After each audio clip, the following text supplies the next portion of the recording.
From the late 1960s to the late 1980s, Italy underwent a period of social and political turmoil, which was marked by a wave of both far-left and far-right incidents of political terrorism. This all culminated in 1978 when the former conservation Italian Prime Minister Aldo Moro was kidnapped by a far-left terrorist group, the Red Brigade.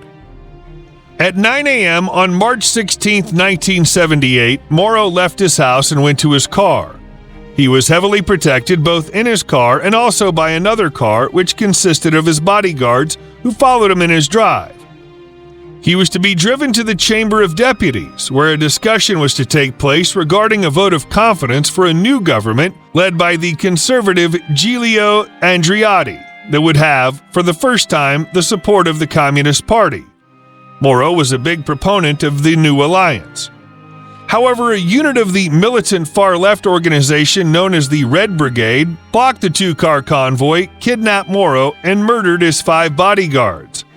In the following days, trade unions called for a general strike, while security forces made hundreds of raids in Rome, Milan, Turin, and other cities searching for Moro's location. After a few days, Pope Paul VI, the close friend of Moro's, intervened, offering himself in exchange for Aldo Moro. On March 16, 1978, the very day of the kidnapping of Moro, Andreotti's cabinet obtained the vote of confidence. The Red Brigade proposed exchanging Moro's life for the freedom of several prisoners. The government immediately took a hardline position, stating that the state must not bend to a terrorist demand. However, this position was openly criticized by the prominent conservative Christian Democracy Party members such as Amintore Fanfani and Giovanni Leone, who at the time was serving as president of Italy. During his detention, Moro wrote 86 letters to the main members of the Christian Democracy Party, his family, and to Pope Paul VI. In the letters, Moro put forth the possibility of negotiation for his liberation if help from his party colleagues and of the highest figures of the Republic could be obtained. Some of Moro's letters allegedly contained hidden allusions.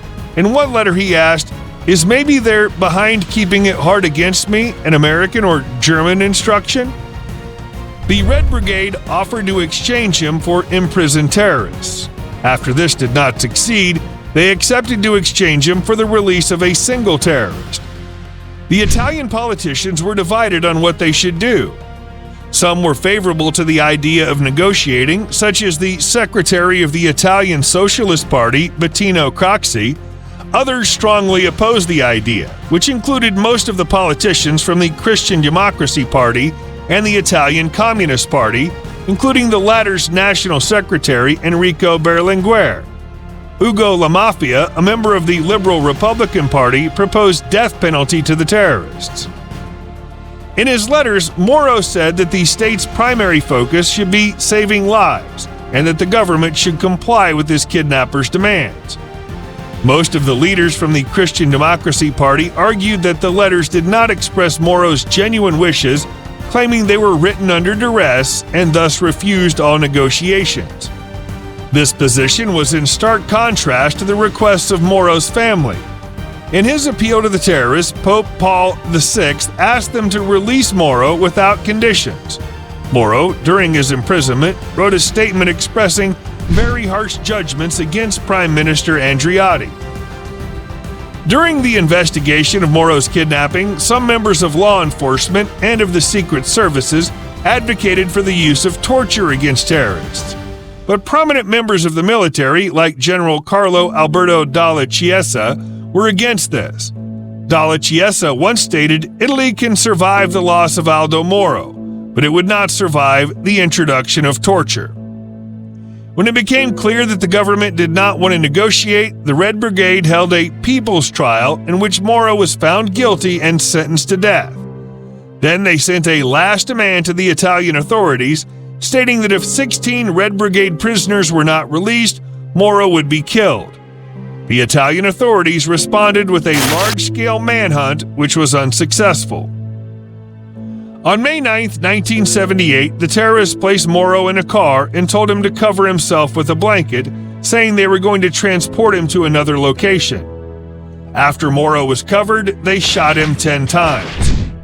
According to the official reconstruction after a series of trials, the killer was Mario Moretti. Moro's body was left in the trunk of a red Renault 4 on Via Michelangelo Caetani toward the Tiber River near the Roman ghetto. After the recovery of Moro's body, the Minister of the Interior, Francesco Cossiga, resigned. Pope Paul VI personally officiated in Moro's funeral mass. The kidnapping of Aldo Moro had large-scale consequences and changed the politics of Italy.